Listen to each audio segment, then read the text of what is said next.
Gimana kalau ada saham kripto lokal yang dapat restu monopoli dari pemerintah? Kedengarannya sempurna banget kan? Tapi, apa cerita aslinya? Oke, kita ngomongin soal PT Indo Crypto Coin Semesta Tbk atau emiten dengan ticker COIN. Nah, ini penting nih ya. Ini tuh pemain infrastruktur kripto beneran di bursa kita, bukan MIXX yang sering bikin orang salah kaprah. Jadi kita fokus ke yang satu ini aja.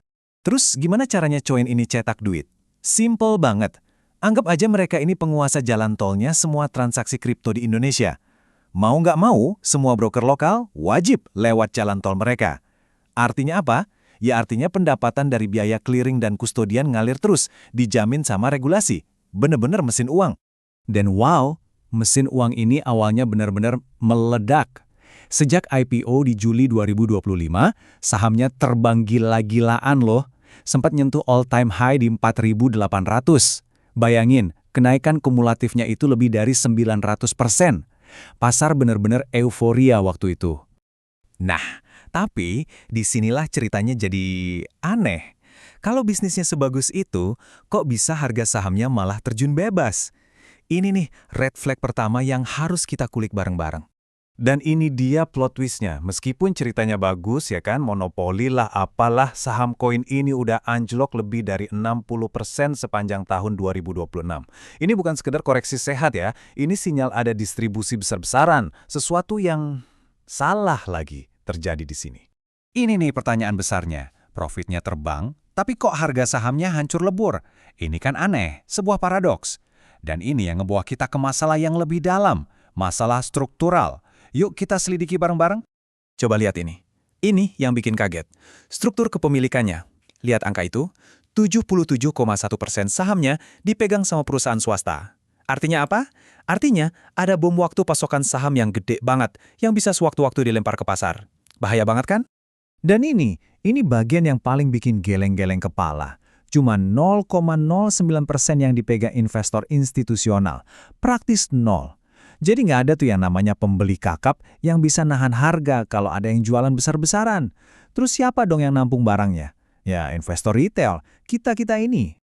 Oke, sekarang kita masuk ke bagian yang paling gelap.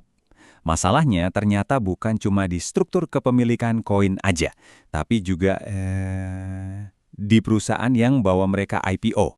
Jadi, underwriter-nya COIN ini Mirai Asset. Coba deh kita lihat track record IPO mereka. BBML hancur 88%, TUL anjlok 54%, WinAir minus 50%. Ini bukan sekali dua kali, ini udah jadi pola. Dan polanya ini, jujur aja, ngeri banget buat investor COIN. Dan ini dia bomnya. Ternyata Mirai Asset lagi kena kasus super besar. Mereka lagi diselidiki atas dugaan manipulasi pasar di saham lain, yaitu BBYEPS. Kantornya sampai digerebek OJK dan polisi loh. Ini jelas bukan masalah sepele. Dan skalanya nggak main-main, 14,5 triliun rupiah. Aset segitu banyaknya dibukukan. Mantan direkturnya jadi tersangka. Nah, skandal raksasa ini nimbulin risiko GCC yang luar biasa buat semua perusahaan yang nyangkut sama mereka. Termasuk, sayangnya ya, COI ini. Oke, dengan semua risiko gila-gilaan ini, terus kita sebagai investor lari kemana buat cari aman? Nah, ini yang membawa kita tindak fokus. Dari saham lokal yang penuh skandal, ke aset global yang justru udah terbukti jadi benteng di tengah badai. Kita ngomongin Bitcoin. Ide besarnya itu simpel banget. Ketika pemerintah terus-terusan cetak uang, sekarang aja udah direkor 22 triliun dolar lebih, nilai uang kita kan kegerus ya. Nah, Bitcoin ini kebalikannya. Kayak jungkat-jungkit aja. Pasokan uang fiat naik, nilai Bitcoin ikut naik sebagai pelindung. Jadi makin banyak uang dicetak, makin kuat juga alasan buat pegang Bitcoin. Dan ini bukan cuma teori loh, udah kebukti. Waktu ada krisis geopolitik di Selat Hormuz belum lama ini, ingat kan? Harga minyak meroket, pasar saham panik jual. Bitcoin malah adem ayem, bertahan kuat di atas 70.000 dolar. Ini bukti nyata dia itu safe haven pas dunia lagi kacau. Jadi kita punya dua pilihan di sini. Di satu sisi ada monopoli lokal yang penuh dengan risiko tersembunyi. Di sisi lain, ada aset global yang udah lulus ujian di tengah krisis.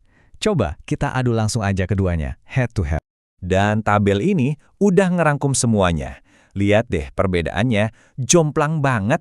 COIN itu aset lokal, terpusat, risikonya gede banget karena skandal underwriter-nya, plus likuiditasnya cetek. Sementara Bitcoin, Aset global, desentralisasi, nggak ada tuh risiko governance kayak gitu. Pasarnya triliunan dolar dan cair 24 jam. Bener-bener beda kelas. Jadi intinya begini, koin dengan semua masalahnya itu lebih mirip tiket lotre spekulatif yang risikonya super tinggi. Sedangkan Bitcoin udah membuktikan diri sebagai aset strategis buat jangka panjang. Jelas banget kan, keduanya punya peran yang beda jauh di dalam portofolio. Nah, setelah kita bongkar semua datanya, sekarang giliran Anda. Menurut Anda, mana yang lebih berharga buat jangka panjang?